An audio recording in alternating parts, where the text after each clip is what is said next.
So we start a new chapter. What is the 13? Chapter 13, Lorenz. Very good.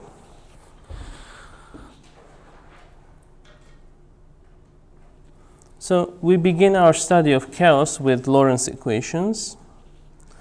Let's see. So we have seen 1D flows, right? Linear and nonlinear. 2D flows, linear and nonlinear, right? And when it's nonlinear, then the best thing that we get is a limit cycle, right? Nothing more fancy could happen in 2D. Now in 3D flow, there is and especially if it's nonlinear, then there is an extra topological freedom. Remember in Poincaré-Bendixson, once you trap it in a box, the options are not much, right? But if you have 3 dimensions, then you can, because the paths here cannot cross, because these things are causal. So if you are at a certain point, you definitely know where you came from, and you definitely know where you are going. If the paths cross, that's a big problem. You don't know where you came from, you don't know where you are going to go. So that never happens. That's why topologically the options are limited, but in 3D you can cross, you can basically come in and jump over the path, right? Very good. Now this is a 3D flow, 3D nonlinear flow, as you can see, because it's composed of 3 parts, and there are nonlinearities here. Okay, so here sigma, r, and b are parameters. Ed Lorenz derived this 3-dimensional system from a drastically simplified model of convection rolls in the atmosphere. Okay, by convection rolls we mean like this is like air going up and cooling and coming down and forming these loops, right? Okay, the same equation also arises in models of lasers and dynamos, and as we'll see, they exactly describe the motion of a certain water wheel. You might like to build one yourself. We will talk about this water wheel. Lorenz discovered that this simple-looking deterministic system could have extremely erratic dynamics over a wide range of parameters. The solutions oscillate irregularly, never exactly repeating, but always remaining in a bounded region of phase space. When he plotted the trajectories in 3 dimensions, he discovered that they settled onto a complicated set, now called a strange attractor. Okay? You remember settling on something that never settles? This is the strange attractor.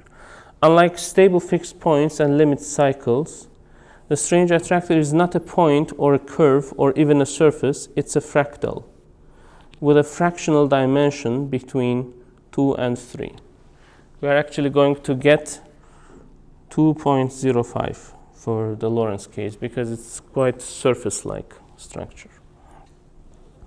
In this chapter, we'll follow the beautiful chain of reasoning that led Lorenz to his discoveries. Our goal is to get a feel for this strange attractor and the chaotic motion that occurs. Lorenz's paper is deep, I don't know how to read this word, and prescient? Yeah. Okay, thank you. I always read it prescient. Prescient, okay, prescient. Surprisingly readable, look it up. Did you read his paper? No. Did you read his paper? Okay. Lorenz's work and that of other. For captivating history, you can read Gleich, as I've been saying since the beginning of the course. Okay, the chaotic water wheel.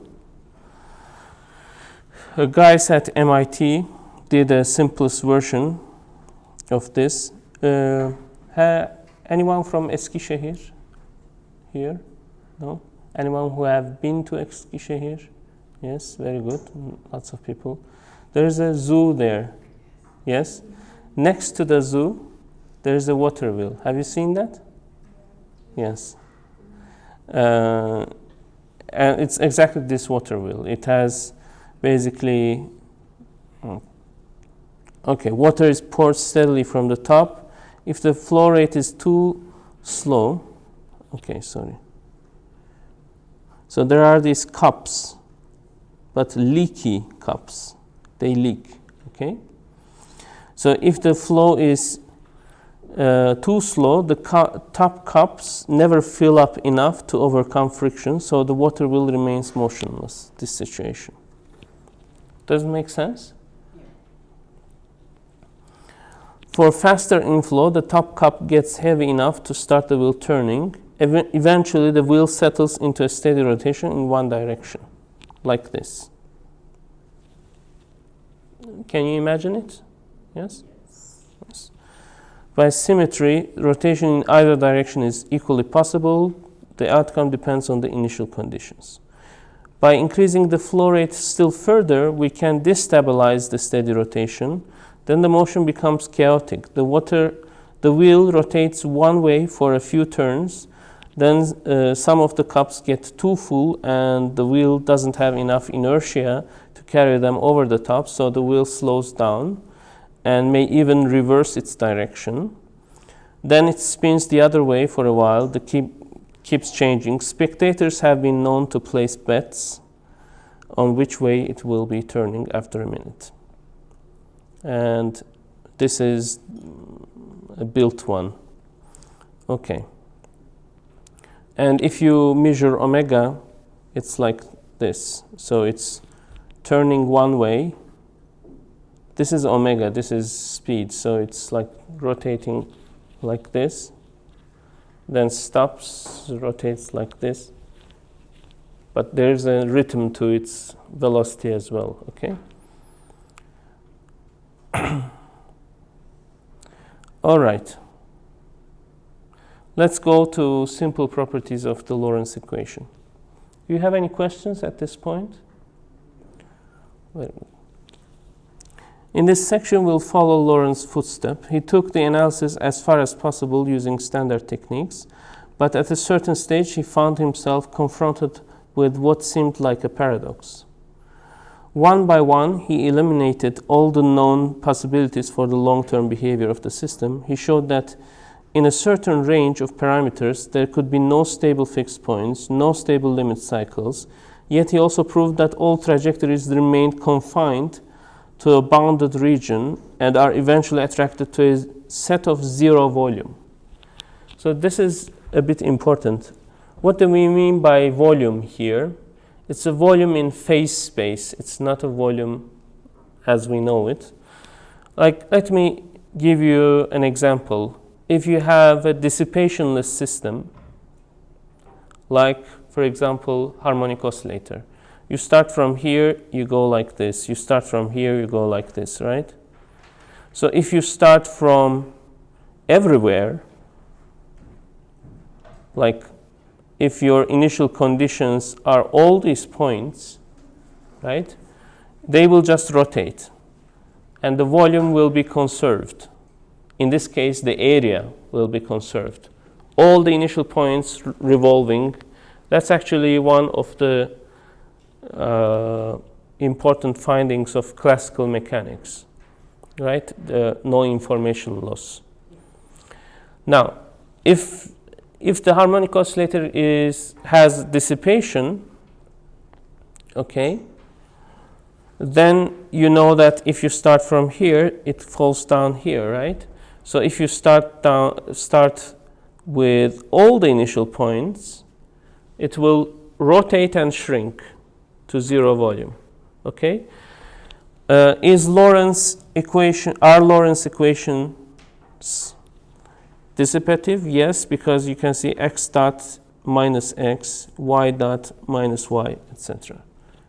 Z dot minus z, as dissipative as it gets, right? But it's also driven. Okay, that's, by the way, when you get a lot of fun. When you drive a dissipative system, structures emerge like that. Okay, our Earth is a dissipative system. It gets driven by sunlight, and look where we are now today. Okay, anyways.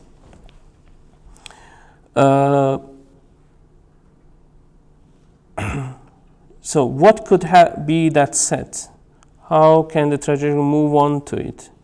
As we'll see in the next minute, that set is a strange attractor and motion on it is chaotic. At first, we want to see how Lorenz ruled out more traditional possibilities. As Sherlock Holmes said in The Sign of 4, when you have eliminated the impossible, whatever remains, however improbable, must be the truth. Okay, that's the spirit here. So the parameters, sigma, r, b, all of them are positive, and sigma is the Prandtl number. Okay, r is the Rayleigh number. B has no name, luckily. Okay, it's related to aspect ratio of the rolls. All right. We have two nonlinearities, quadratic terms xy and xz. This should remind you of the water wheel equation, which had two nonlinearities, which we didn't see, by the way. Okay, there is an important symmetry in Lorenz equation. If we replace x, y with minus x minus y, the equations stay the same. Hence, if we know x, y, z, t, it's a solution, so is this one. All solutions are either symmetric themselves or have a symmetric partner. Okay, the volume contraction part, I will actually skip this part, but it's not very hard really. Okay, you just start with a bunch of points, like in an ellipse, and you basically look how this volume behaves. And you actually do use the equation. So as long as you have this condition, which you do have always, volume in phase space shrinks exponentially fast. Okay? And we have seen how dissipative it is. It's what we would expect. All right. For example, we know that volume shrinks, right? Show that it is impossible for the Lorenz system to have either repelling fixed points or repelling closed orbits. Okay? Repelling means, by repelling we mean all trajectories starting near the fixed point or closed orbit are driven away from it. It is possible that you are attracting in one direction and repelling in others. That's okay. But repelling in all directions is not possible. Why not? Let us take a closed, let us take a sphere around it. Yeah. And then, since it's repelling, it must expand if the sphere is small enough. But we know that it doesn't expand. Yeah. Do you get it? So we have shown that all trajectories shrink. Then the volume must go to 0, but then repeller needs to have a certain volume. Keeps orbits at a certain volume. Very good. Okay. Like the water wheel, Lorenz system has two types of fixed points. The origin x star, y star, z star equals to 0 is a fixed point for all values of the parameters. Let's, are these the equations? No, this is the linearization. Let me write down the equations and copy them.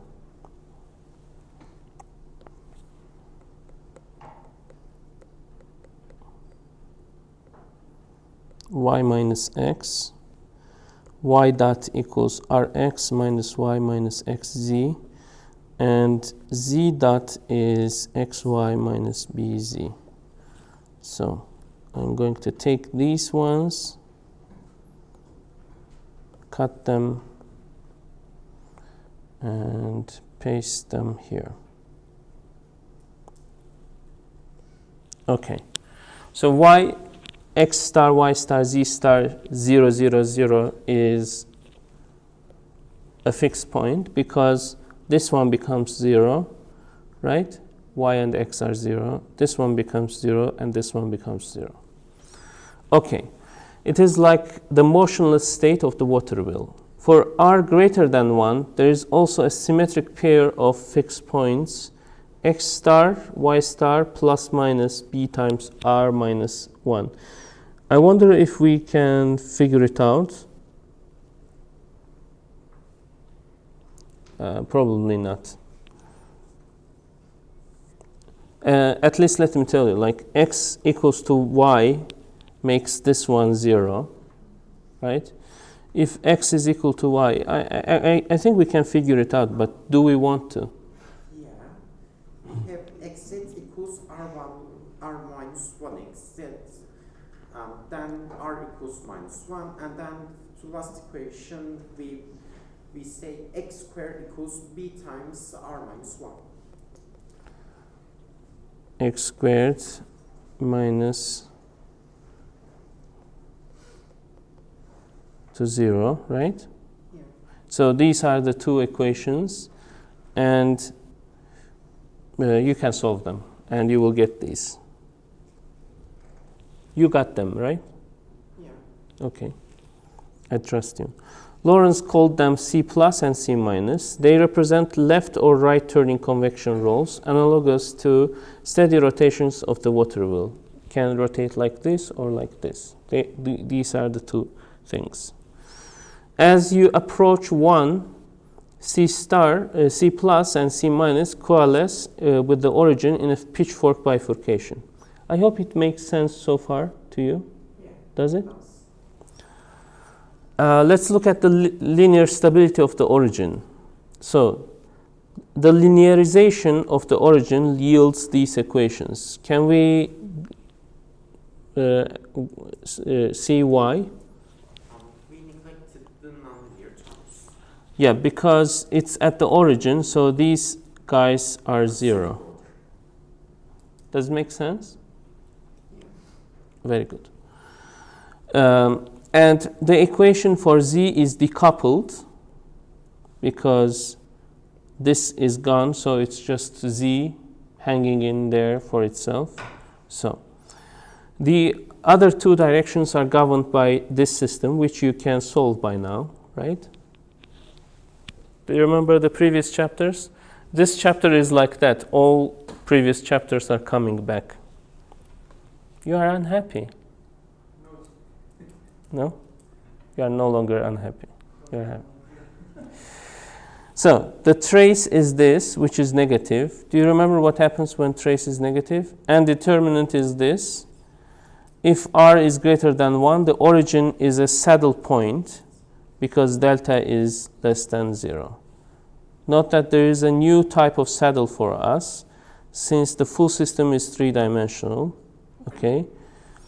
Including the decaying z direction, the saddle has one outgoing and two incoming directions. One outgoing and two incoming.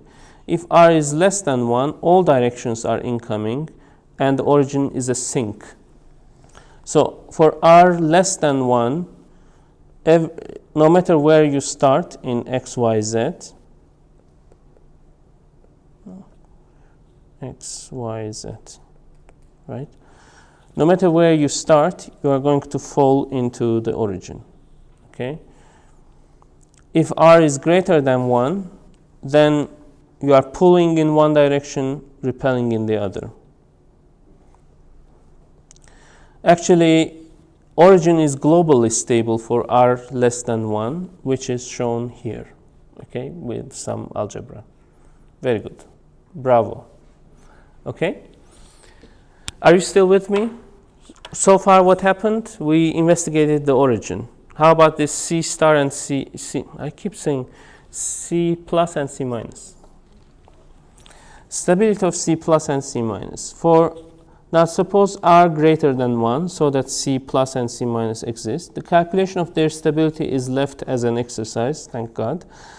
It turns out that they are linearly stable in this region. Thank you. We use H, RH, because C plus and C minus lose stability in a Hopf bifurcation at R equals to RH. Do you remember Hopf bifurcation, where we had a fixed point and it became unstable, so we formed a limit cycle? This is different. That one is super stable. That one is supercritical. This one is subcritical. We will see. What happens immediately after the bifurcation for R slightly larger than RH?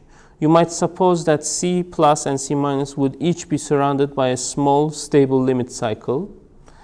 That would occur if Hopf bifurcation were supercritical. But actually it's subcritical. The limit cycles are unstable and exist only for R smaller than RH. So this is what's going on with C plus and C minus. You see they are stable here,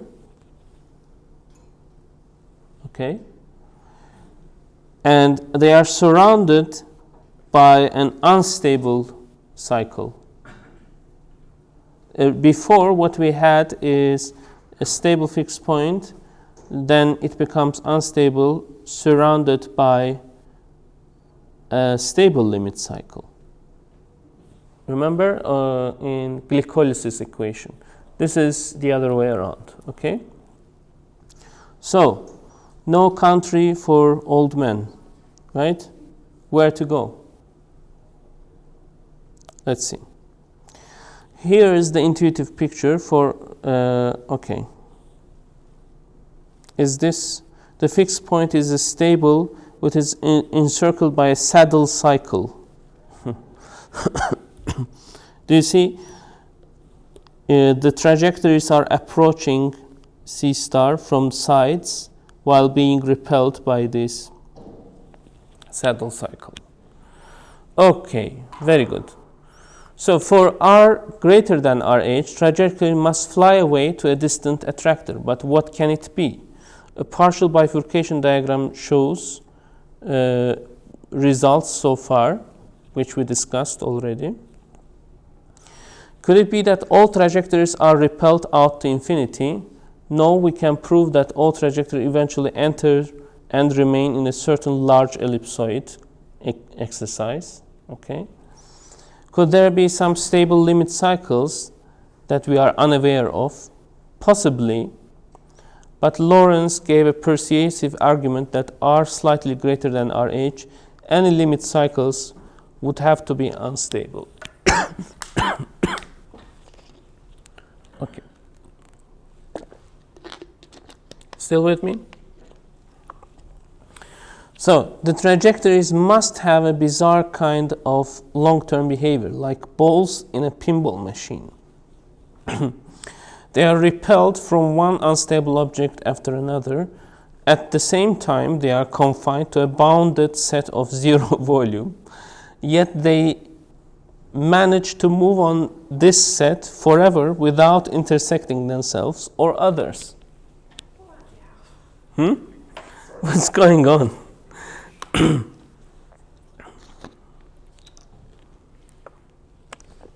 Okay.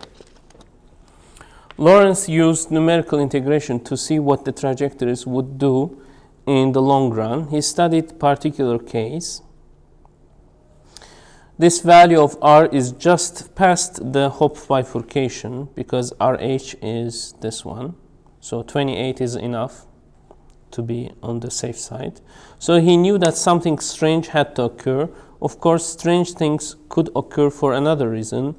The electromechanical computers of those days were unreliable and difficult to use. Lorenz had to interpret this numerical results with caution. He began integrating from the initial condition close to saddle point, and so this, right? After an initial transient, the solution settles into an irregular oscillation that persists to infinity, but never repeats exactly. Have we seen something like this before in this course? Where you have a deterministic system,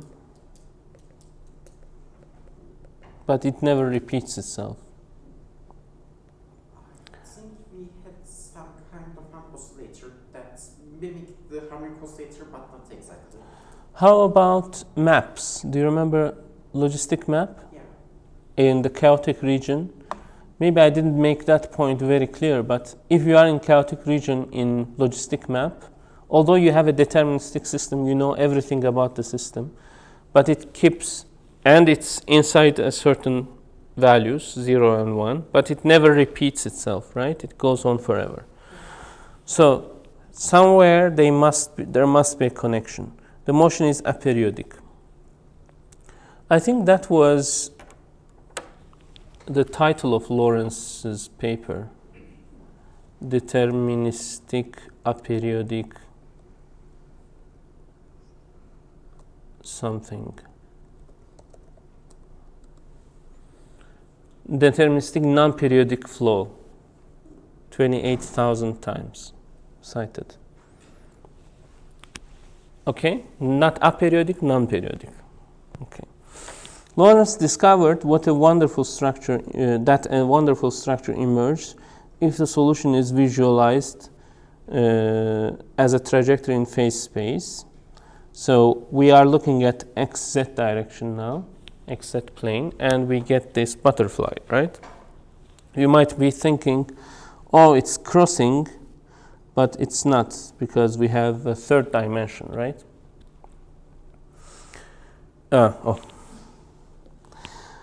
Appears to cross it, but that's just an artifact of projecting the three-dimensional trajectory into two-dimensional plane.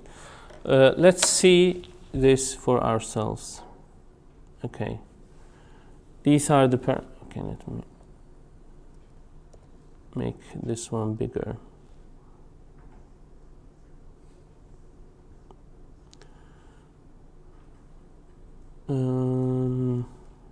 What if I go with 18? Do you see it? Never mind, okay. So these are the parameters. I don't know what this is. Okay. Random initial condition. This is an ordinary differential equation solver, and these are the Lorenz equations, right? If we run this, we get this result. Okay? So let's look at it closely. Do you see it's like composed of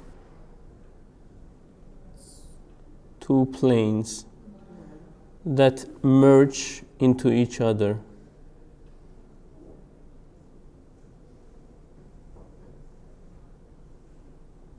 So there's this surface over here, and there's this other surface over there.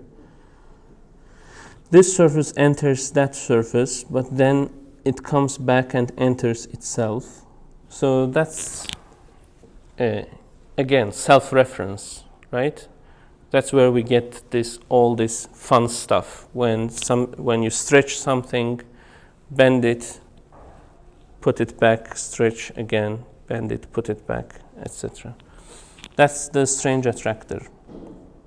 All right. Still with me? Okay, the trajectory starts near the origin, then swings to the right, and then dives into the center for a spiral on the left. After a very slow spiral outwards, the trajectory shoots back over to the right side, spirals around a few times, shoots over to the left, spirals around, etc. Okay. So, yet another nice picture of Lorenz. You see, we are here, we basically spiral out and go and sort of get attracted to this spiral, but then fly away, right? What is the geometrical structure of the strange attractor? Figure 933 suggests that it's a pair of surfaces that merge into one in the lower portion. But how can this be when the uniqueness theorem tells us that trajectories can't cross or merge? Lorenz gives this lovely explanation.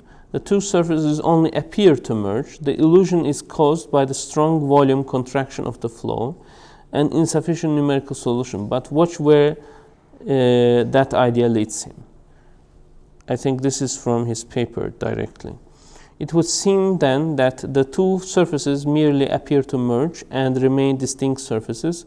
Following these surfaces along a path parallel to the trajectory and encircling C plus and C minus, we see that each surface is really a pair of surfaces. Okay, let me explain that part. So you are taking a surface from here and plugging that surface to here, to the other surface, but then it comes back, and when it comes back, now you have two surfaces. And then it gets plugged in, and when it comes back, they are four surfaces. Make sense? It's way better seen in another strange attractor. Should we jump there? Just let me jump. There it is. This is yet another attractor, Rössler attractor. Also has this nice, looks like this Heydar Aliyev building in Azerbaijan. Have you seen it? Okay. I think so.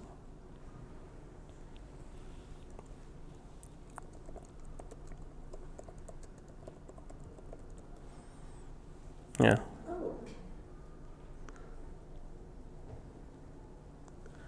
This video is brought to you by Azerbaijan. Visit Azerbaijan. Okay. So you have this straight line, right? But as it goes through here, it gets bent, right? When it reaches here, it's now bent. It's better seen here. You see this path? Now it becomes this. But then it gets fed in, right? And then you bend that one, okay? Okay, good. So that's how you get this strangeness.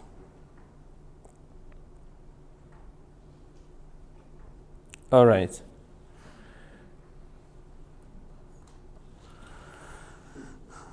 There are really four surfaces. Continuing this process, another circuit, we see that there are really 8 surfaces, etc. So finally, we conclude that there is an infinite complex of surfaces, each extremely close to one or the other of two merging surfaces. Today, this infinitely complex surfaces would be called a fractal, right, or a Cantor set. It's a set of points with zero volume but infinite surface area. In fact, numerical experiments that we will do suggest that it has a dimension of about 2.05. Why 2.05? Because it's almost a surface, okay? But it's too much to be a surface.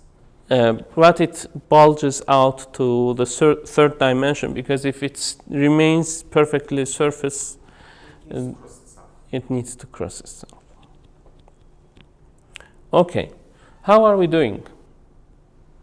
Nice. Very good, right?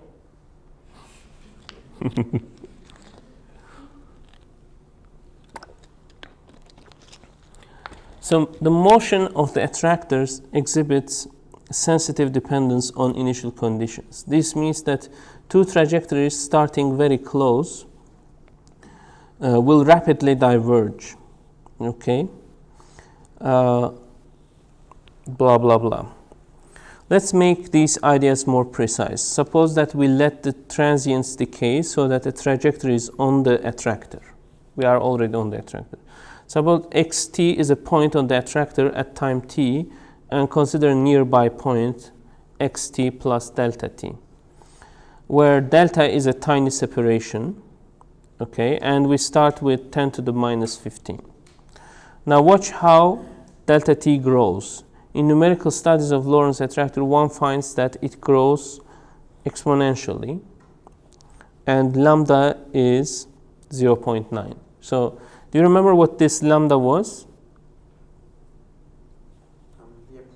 Lyapunov exponents. Lyapunov exponent.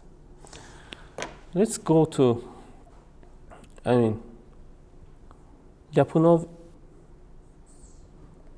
is quite old. Lyapunov himself. Look, 1857, and he died 1918. Let's say he did it just before he died. So he is at least 50 years ahead of his time, right? This, as I mentioned earlier, this happens with Russians all the time. Hence, neighboring trajectories separate exponentially fast.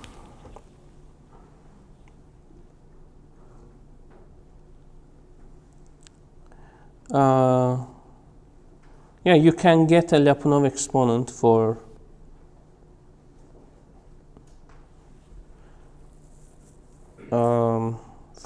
Lorenz attractor. Suppose we are trying to predict the future state of chaotic system to within a tolerance of 10 to the minus 3. Okay, given that our estimate of the initial state is uncertain to this much, 10 to the minus 7, for about how long can we predict the system? Now suppose we buy the finest instrumentation, recruit the best graduate students, somehow manage to measure the initial state 1,000,000 times better. We improve our initial error by this much, 1,000,000 times. So how much longer can we predict? Did you get the question? Yeah. The answer is 2.5 times longer. Do you see? Yeah. Every now and then my students bring these values of energy.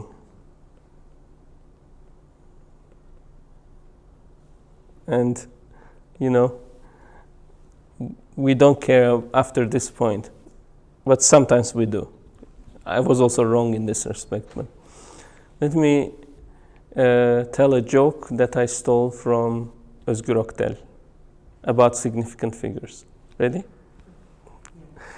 There is this guy who runs a museum, a guide in the museum, and he points at a dinosaur and says, "This dinosaur is 65,000,003 years old." Okay? And people are like, 65 million, but 3? He says, 3 years ago I started working here and it was 65 million years old. So now it must be 65,000,003. Okay. Very good. It isn't wrong per se. Very good. Very good. Okay. I'm skipping this. Okay. Lorenz map.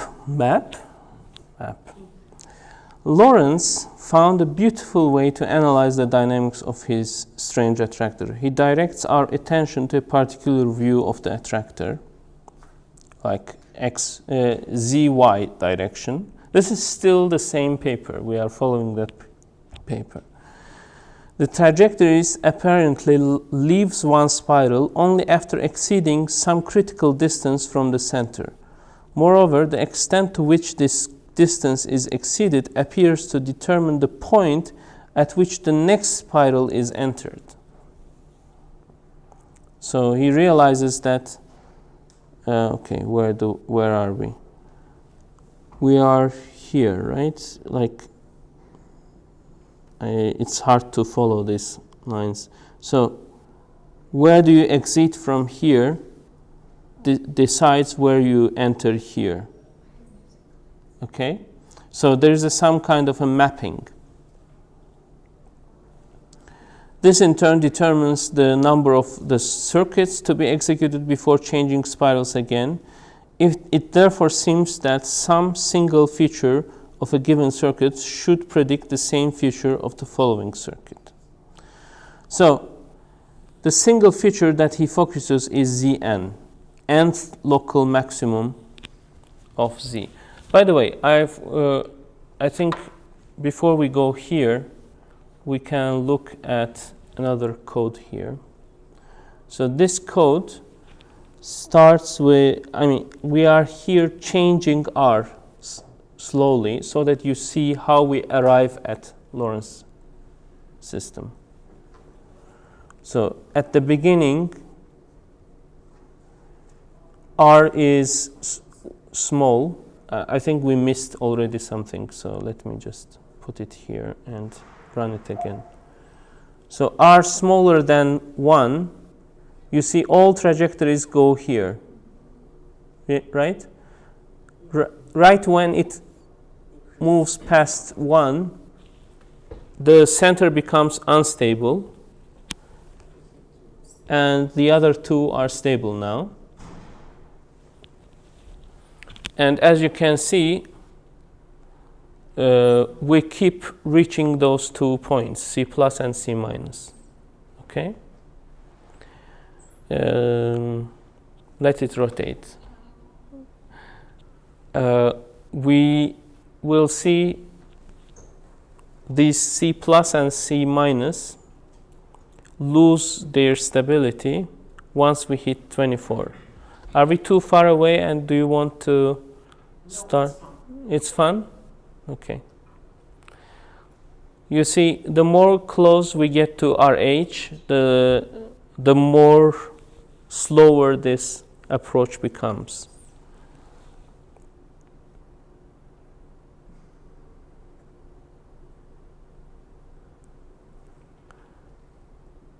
Okay. I wonder if before RH we are actually able to spin on one. Yes, we are able to do that. We spin on one for a while, but then settle on the other one. Do you see? Yeah. For some initial conditions, that's happening. So we are really close to RH now. Once we reach RH, it's no longer going to spiral down to one of the points. There will be emptiness next to those points. Yeah, we are there now. Do you see? Yeah. Now we found the attractor. This is the attractor. This is how it slowly appears. Are we happy? Yeah. Very good.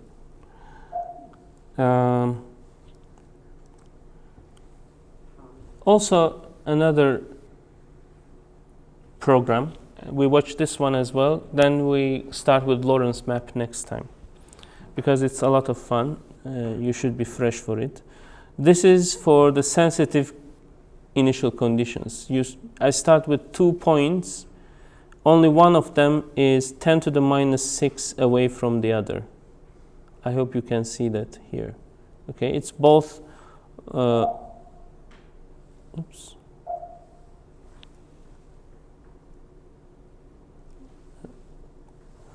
Okay, I broke the code. So, do you see just one red line, right? You see just one red line because the red line is drawn second. So, there are actually blue line and red line, but they are so close that you only see red, okay? And they are really close to each other, but they at some point they will start flying away from each other. You can see now the blue line as well, but they are still together. Or are they separated already? No. They are separated. Hmm? They are separated. Where is the red line?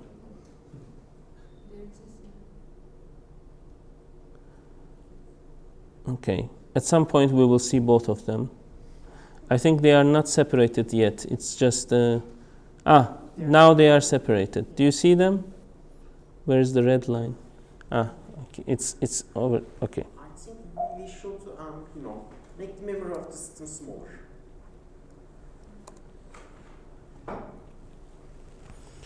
I started plotting with larger lines. So they are together right now.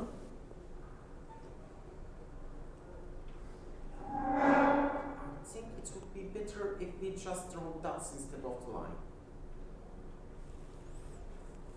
Because right now, even if these two are separated, if it happens after the attractor is formed, then the blue line will always be close to a red line, but it won't be the tip of the red line, let's say. So. But then again, do you see the blue and red? Yeah. Now they are at different points, I guess. Now I can't see the blue one. The moment I see both of them, yeah, I did see both of them. Did you see both of them? Yes. Yes, very good. So they are separated. Sensitive dependence on initial conditions. Okay, let's stop here. If you have any questions? No? Take good care. Thank you.